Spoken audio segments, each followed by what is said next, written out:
Wakpa. Good morning, our favorite Niger wife. How are you this morning? I'm great. And yourself? Good. I'm doing well. Yeah. Good morning, Rufai on fire. Chief of Fufu Kwata. Of course. Really? Oh, the oil on my head. No, really. I don't know what that means. Headset. Oh. It's called what? Teamship. Teamship. Well, all right. Well, good morning to you, viewers. Let's begin what's trending. The Minister of Information and National Orientation, Mohammed Idris, has responded to a recent security advisory issued by the United States Embassy, warning U.S. citizens against non-official travel to Nigerian military and government facilities in Abuja.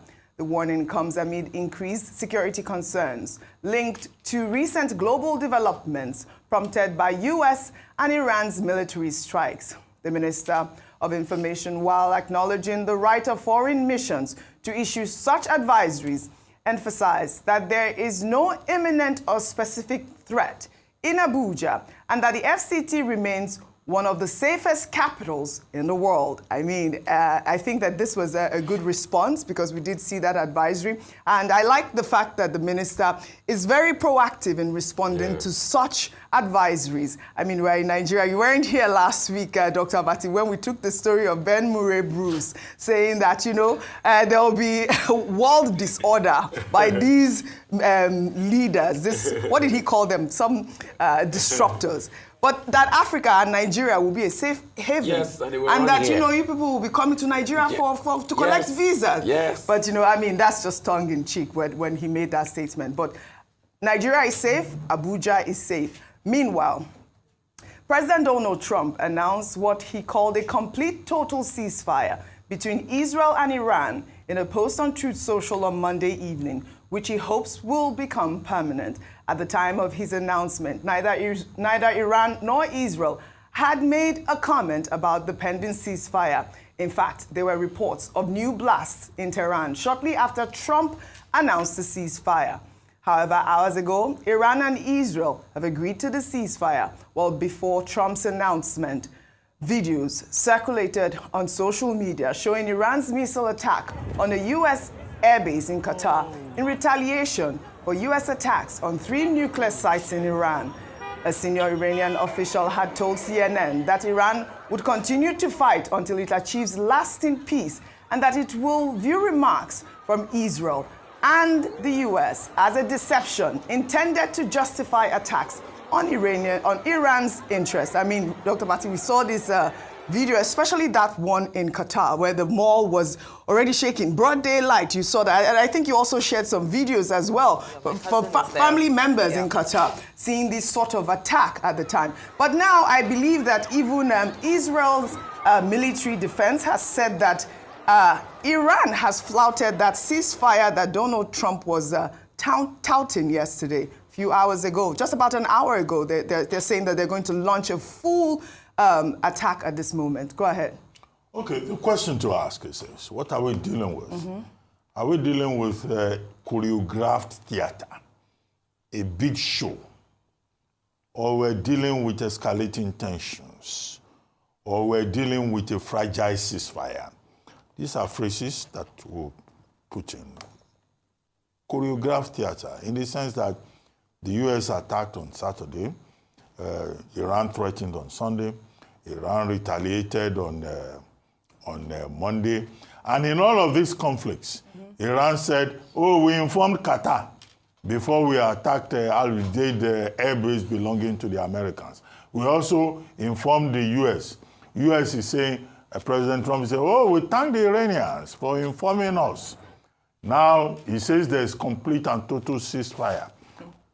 Will the ceasefire be complete and total? So that is the question. Because Iran says, if Israel attacks us, we will fight back. Israel has not said anything. So I don't think that, you know, there's enough certainty. I think that the situation is still very fluid, it's still very fragile. However, what we can hold on to is that with the promise of the ceasefire, we have seen that European stocks have improved, Asian stocks have also improved, Wall Street stocks have also improved, oil prices have gone down by about 2%, whether it's WTI or it's the benchmark, global benchmark, Brent crude. That is the only thing we can hold on to. But I raised the point earlier that there are residual issues that have not been resolved. And the big residual issue is about Iran's nuclear weaponry. This was the basis on which the US said, oh, let's negotiate for the 60 days, and things just went south. So are they going to say that Iran should no longer or will agree not to have nuclear weaponry again? Except there is an inspection of the extent of the damage. What Dan Kane, the chief of the Joint Chiefs of Staff of the United States, calls, BDA, that is battle damage assessment. Until they do that, we don't even know the truth about the extent of severe damage, King calls it, or obliteration, Trump calls it, or a partial obliteration. I think, we are at a turning point in terms of the crisis in the Middle East. However, I go with what the Pope has said, what Antonio Guterres, the UN Secretary General, said, and what leaders of the EU have said, that look, common sense should prevail, good reason should prevail. There should be a resort to diplomacy. If there's a resort to diplomacy, we will have seen a missile attack, hypocrisy-driven movement towards peace. But our concern as ordinary people is to say that the world needs to be peaceful. Yes. It's a very fragile situation in which we have found ourselves. And it will affect all of us. Mm-hmm. If anything happens, if the Strait of Hormuz closes down, if there's any further escalation, even ordinary people sitting on this table will feel the impact. Absolutely. In our pockets. Yes. Because the pandemic of empty pockets will be further extended. Absolutely, and you are right. And also there's been protests across the world. In Europe, in New York, over the weekend, there were protests even yesterday, and against this US bombing of Iran. Even in Nigeria, there are protests. A Shiite Muslim group known as the Islamic Movement in Nigeria publicly condemned the US attacks on Iranian nuclear sites and Israel's continued strikes within Iran. The group staged a protest in Kano to show solidarity with Iran. Prominent members of the group criticized the US-involved strikes as illegal and an act of aggression against an independent country. They also warned that the US made a mistake by attacking a country that could retaliate. There were also protests in Katsina as young people took to the streets to stage demonstrations in support of Iran. Let's take a look at Katsina.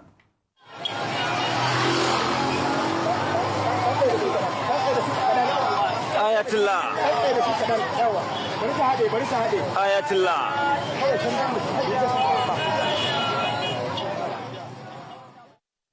I mean, there you go. This is a Shiite group, and you know that Iran is obviously a Shiite nation, obviously, and you would see that they would come out to protest against these U.S. bombings as well. Obviously, they will protest because it's Shiite. There's a level of comradeship. But the most important thing is, let's hope that the protests are peaceful and there are no escalations, because we've seen how these Shiite protests have resulted in the past and all of this going on. But as regards what happened yesterday, I mean, this is just another merry-go-round by President Trump. And that's why we keep saying leaders in nation matter a great deal. Yes. That if a leader, we have a leader that we cannot talk to, we cannot, make very strong emphasis about to be able to talk to and rein in, then there becomes a problem. Exactly what is happening in America. The same Trump said, complete obliteration at a point. Now the taco syndrome has come in. He's backed out one too many times. Now he's calling for peace. Now they're saying there's a ceasefire. It was needless in the first place. What we've always said is that there should be a leader in America, if you want to ask at a standard, that should be able to call Trump in. I mean, rein Israel in when Israel starts on the shenanigan. Because when you dial back in history, all of these problems in the first place was caused by this same Trump that went to renegotiate and renege on the JCPOA agreement in the first place. The agreement was working. Iran was already complying. Trump and his home, once they come in, they said, the agreement is not hard enough. He listened to Netanyahu, and then they reneged on the agreement. Then Iran started Fires in history. Israel has already pledged that they will be attacking Tehran anytime very soon. But however, in response to that, Iran are also saying the head of the Atomic Energy Organization of Iran is saying that Iran has started doing the damage assessment and they have started working towards rehabilitating those nuclear sites that were damaged on during the American airstrikes. So many moving pieces to this. How does it connect to Nigeria? Of course, you've already, you've connected the dots together. I'm glad that there's a reassurance that Nigeria is safe, Abuja is safe. Yes. We're alert, ensuring that this doesn't spill over, because the concern that a lot of people have is that Iran does have a tendency to want to support and push and use terrorist organizations as proxies. So we don't need any spillover of those connections, because we have enough issues with insecurity already. Absolutely. And we're already overwhelmed with our fight against terrorism. I like that point. We have enough problems with insecurity in Nigeria. The story you brought about the reaction by Minister of Information. Yes. Well, I think the minister struck all the right notes. But we should also realize that, look, America also has a right to issue travel advisory. Yes. But the big point that the Minister of Information, Mohammed Idris, made is that, look, Nigeria is a friendly nation to the United States. I don't think any American will be threatened in Nigeria. And he's right that, nobody is looking for Americans. We don't have a dog in the fight in the Middle East. No, we so don't. this is a safe place. However, the Nigerian authorities, apart from saying Nigeria is safe for Americans, should also learn from the Americans and issue a travel advisory for Nigerians who are living in Qatar. Good point. We have Nigerians in Qatar. We have Nigerians in Iran. We have Nigerians in Israel. In fact, if you go to Gaza, I'm sure you will find Nigerians there. We have a way of showing up like smallpox in every part of the world. Any nation that there's no Nigerian is not a very strong nation. And the Nigerian government has said Nigerians everywhere. Efforts will be made to evacuate Nigerians, to assist Nigerians who are in trouble zones. I think we should focus on that and also learn from the example that this is called citizen diplomacy. Yes. You have the right to defend the interests of the people and protect them anywhere where they may find themselves. Let them not wait for a philanthropist to come and evacuate Nigerians before the Nigerian government does what is useful. After all, we have made 6.9 trillion in terms of revenue, first quarter of 2025. What are we doing with that 6.9 trillion? Use that to evacuate your citizens really quickly. Well, all right, I love your point. Thank you very much, Dr. Abati. We'll take another story now. President Bola Ahmed Tinubu on Monday launched the renewed Hope Agricultural Mechanization Program in Abuja, distributing over 2,000 advanced tractors and more than 9,000 specialized farming implements. Tinubu stated during the launch that the deployment of modern agricultural equipment will make farming easier and more sexy for youth, moving away from 18th century methods. Let's take a look. Well, we have here over 2,000 advanced tractors, 50 industrial-grade land preparation bulldozers, 12 fully equipped mobile workshops, 9,000 plus specialized farming implements. This equipment, when deployed, to empower mechanization and service providers, create job opportunity, make farmers easy and more sexy to our younger.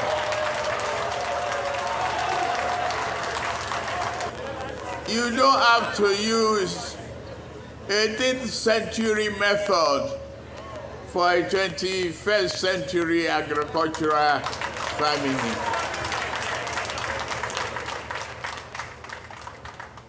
This is a laudable achievement, but I just wanted to say that our president loved the word sexy. Sexy. Make it sexy for the youth. But in the meantime... I don't think it was the one that used the word sexy. Did you not hear him? He just said, wait, hold just on. to encourage young people. But let me quickly make a point. We were in this country when the administration before him when they were distributing wheelbarrows and cutlass and hose.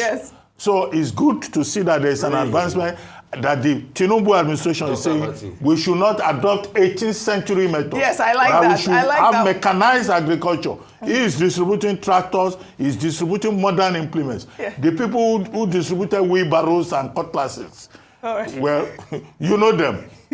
Yes, I know that. But these tractors look really sexy. I don't want to mention it. Just to remind you. Well, all right. The program actually is expected to bring over 550,000 hectares of farmland into cultivation, produce more than 2 million metric tons of staple food annually, and create over 16,000 jobs. The president also highlighted partnerships with countries like Belarus to provide training for young people in modern agriculture, technology, machine repairs, and fabrication. Let me take a tweet from this story. This is from Okechukwu, who wrote, good job. However, Nigerian farms and our forests must be cleared of bandits, terrorists, headsmen, Boko Haram, ISWAP, Ansari, etc. to enable the farmers use the farming equipment effectively and efficiently, which is the main point. These farmlands have to be safe and free. Before I come to both of you, I know Rufai wants to speak about the agriculture story, but I'll take this story before, for Vimbai. During the lunch, President Tinubu celebrated his longtime friend, Alex Sigman, who he said was a colleague from Chicago State University in Illinois. Tinubu described him as a very good neighbor, saying that he would never have dreamt of a time when he would be in the position of being president of the Federal Republic of Nigeria, while Alex, a successful businessman from Belarus, will bring about collaboration and bilateral relationship that would promote economic prosperity for the future of the two countries. Let's take a look. To all of you, Alex was my very good neighbor and went to the same school with me in Chicago.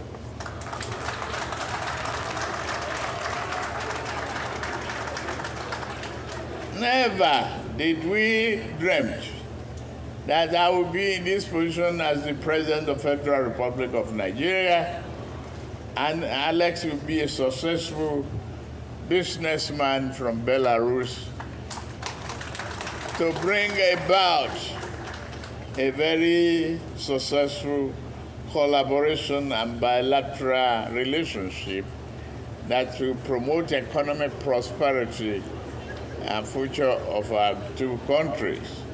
Alex, thank you very much for everything.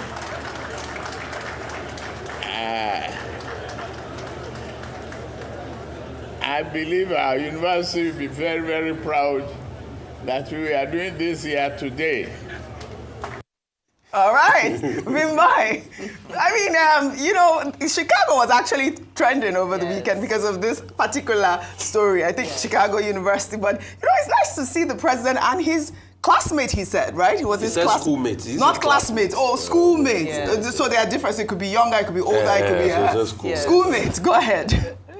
You guys are violent. I'm a huge advocate for agricultural revolution. So for me, this is a step in the right direction. It's very important for us to mechanize because that's the only way we can improve yield, scale up. We're looking at food security, and the president had declared a state of emergency on food security about 2 years ago when he came into office. So you know, it's taken about 2 years to get up to speed, but it's good to see him making good on that. On Mr. Alex Sigman, he's no stranger to the African continent. He's done business in the Democratic Republic of Congo, Zimbabwe, Zambia even. I know he was arrested in the Democratic Republic of Congo at some point after meeting the former president, Joseph Kabila.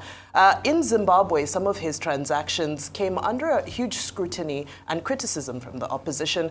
He also was an advocate who brought in, or rather a vehicle who was appointed as an honorary consul of Zimbabwe to Belarus, and he oversaw, you know, tractors, combined harvesters, even fire trucks being brought into Zimbabwe. But there were questions because people said, where are the tractors? Who used the tractors after they were imported? That was number one. Number two, there were no contracts. There was no formal tender process. So there was transparency around how these deals were conducted. And to date, people are still asking, these multi-million-dollar deals got to understand or to see the transparency in the relationship between Mr. Alex Sigman and the government of Zimbabwe.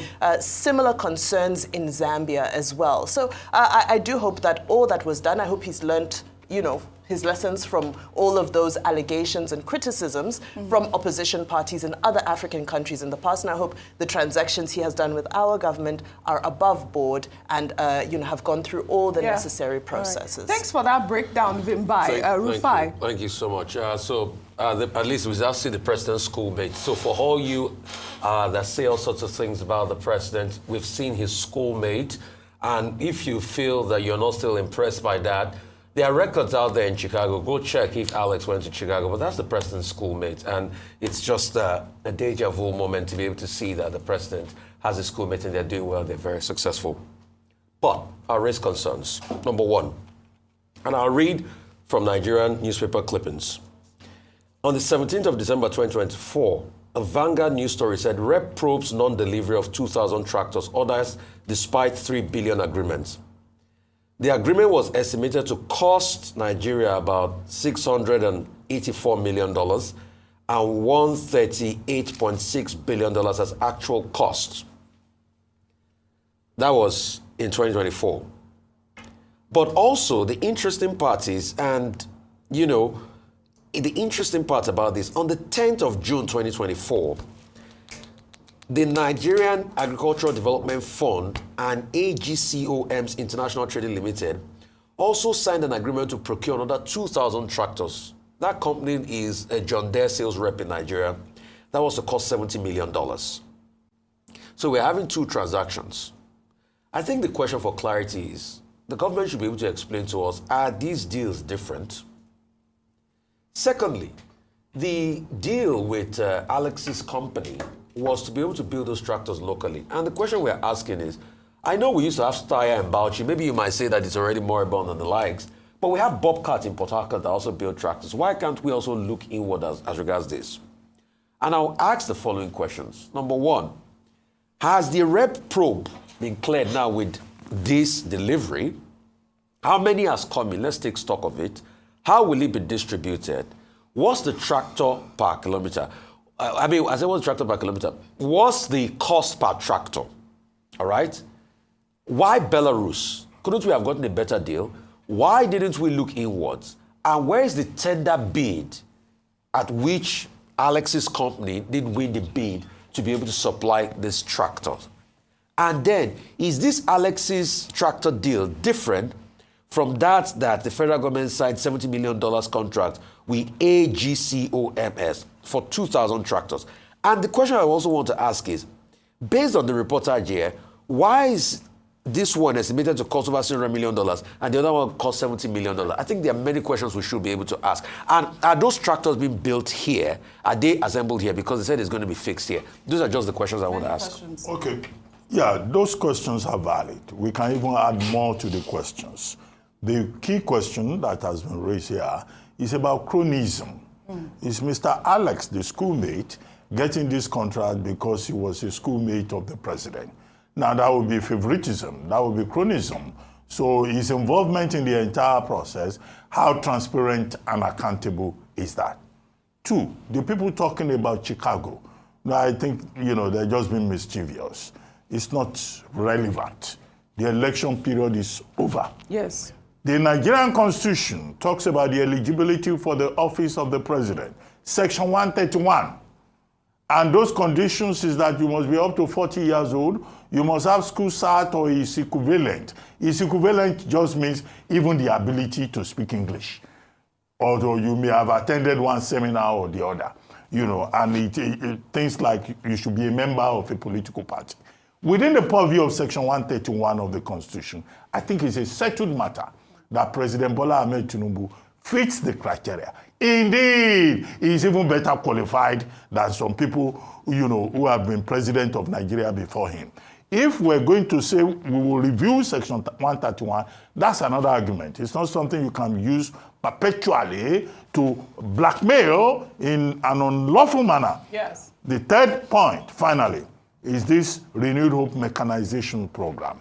The onus is on the president, the administration, to make sure that it works. You have made a valid point, Ojinika, about security, so that farmers can have access to their farms, so that all the other issues, including infrastructure, can be made available, because it's not just about farming. It's also about getting your produce from the farm to the market. All of those issues have to be worked out in terms of details. And farming, food production, food security is just as important as energy security. And if the administration is focusing on that, I think we should encourage them. Absolutely. Well said, you all. We'll head over to Abuja now, where the ongoing 3-month strike by primary school teachers in the Federal Capital Territory, which began on March 24th, 2025, has gained momentum after primary school children took their protest to the office of the FCT minister, Nyesom Wike, on Monday to draw his attention to their plight. The teachers' indefinite strike is due to the failure of area council chairpersons to implement the new national minimum wage of 70,000 naira. Activist Martins Vincent Osher, popularly known as Very Dark Man, led the protest dressed in a school uniform alongside uniformed children. They staged a mock classroom session teaching an alphabet rhyme that included pointed references to political figures. Let's take a look. A for Tinubu, B for Bola, M for mismanagement, C for Tinubu, C for Tinubu, W for Wike. If you add it to the back, it's wicked. W for Wike. They have been out of school for 9 weeks. 9 weeks, so how many months been 9 weeks? 2 months and 1 week, Abi. Listen. The whole school in the whole entire FCT, the whole primary school, have been out of school for 9 weeks. And you say they'll be leaders of tomorrow. All right, VDM had issued a 7-day ultimatum so that, the ministry and obviously the chairpersons can take account to what it is that the school children are asking for. And they said that they have listened. Hopefully, they'll resume session and pay the allocated minimum wage of 70,000 naira to the teachers really quickly. Yep, I don't know how many hours VDM has in a day, but I don't think it's 24 hours. He has more hours because he moves from state to state and doing his advocacy work. So it's good to see this and, the creative way he did it, because I believe he also taught them a lesson while they were out there. So it wasn't just about bringing school children out. He tried to make it an educational experience. W for weekend. So, but I'm glad that the minister of the FCT has listened. And just a plea to him that in all of his infrastructural developments that we've seen happening, whether it be roads, whether it be the conference center and so forth, not to forget the developments that really impact the most vulnerable directly. Schools, hospitals. Let's not forget that these are top priority. Yes, absolutely. Our children are our future leaders. Absolutely. Kudos to VDM for that activism right there. We'll take our good news report now, highlighting St. John Vianney Science College in Ukulu, Anambra State, as the school emerged the overall winner of the inaugural virtual UK-Nigeria Debate Championship.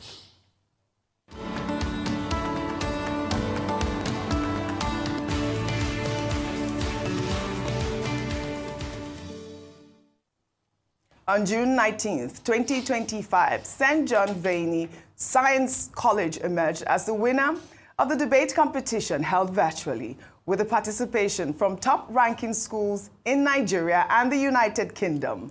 The competition, jointly organized by Bring It On Africa and DebateMate UK, aimed to promote cross-cultural dialogue and enhance critical thinking, oratory, and reasoning skills among students from both countries. The victory has been widely celebrated, with the wife of Anambra State Governor, Dr. Nonye Soludo, commending the students for showcasing the Anambra brand globally, highlighting that their achievement is a testament to the state's commitment to education and human capital excellence. I mean, I thought this was such a beautiful story when I saw it. Yeah. I mean, these students, this is a sort of initiative that you also hold with your, what do you call it, Oseni Center as well. This was so beautiful. And, I'd like to read out the names of the students who actually represented the school. One is